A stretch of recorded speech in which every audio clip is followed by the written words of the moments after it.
Israel গংদের হতবাক করে দিয়ে ১৮০টি ভয়ঙ্কর ক্ষেপণাস্ত্র ছোড়ে ইরান। কেঁপে ওঠে সারা ইসরায়েল, সারা দেশে বেজে ওঠে সাইরেন, শুরু হয়ে যায় দৌড়াদৌড়ি।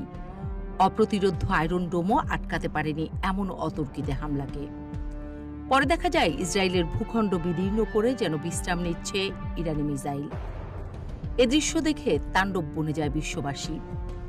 এমন দিন যে কখনো দেখেনি ইসরায়েল। এদিন নতুন এক ইরান হাজির হয় বিশ্ব মানচিত্রে, যে ইরানকে কেউ দেখেনি আগে।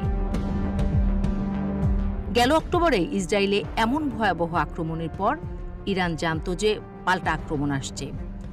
আক্রমণ ঠেকানোর প্রস্তুতি নেয় ইরান, কিন্তু ইরানের এমন বিধ্বংসী হামলার পর ইসরায়েলের প্রত্যাঘাত ছিল সামান্যই। এতেও অবাক হয় সমরবিদরা, কারণ তারা অনুমান করেছিল ইরানকে ধুলোয় মিশিয়ে দেবে ইসরায়েল।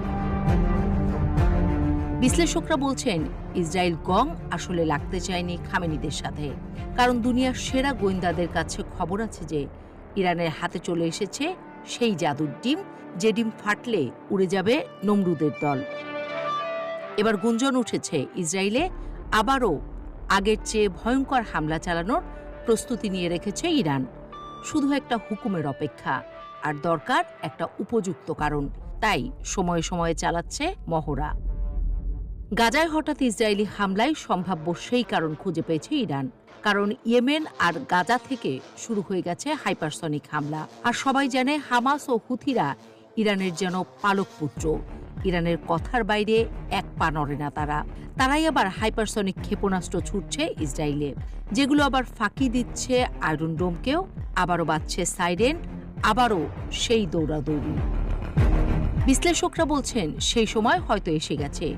শুক্রবার শোনা গেল খামেনির হুঙ্কার।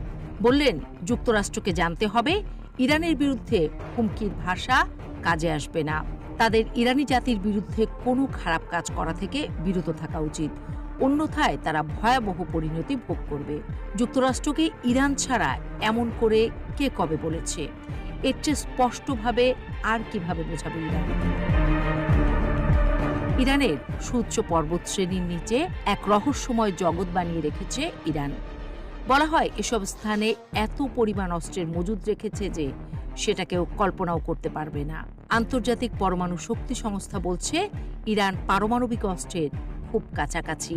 একথা গত কয়েক বছর ধরেই বলে আসছে তারা, যে ইরান মাত্র কয়েক মাসেই পারমাণবিক তৈরির সক্ষমতা রাখে। চারিদিকে শত বাধার মধ্যে বাস করা ইরান যে আর বসে নেই, সেটা স্বয়ং যুক্তরাষ্ট্রও জানে। আর তাই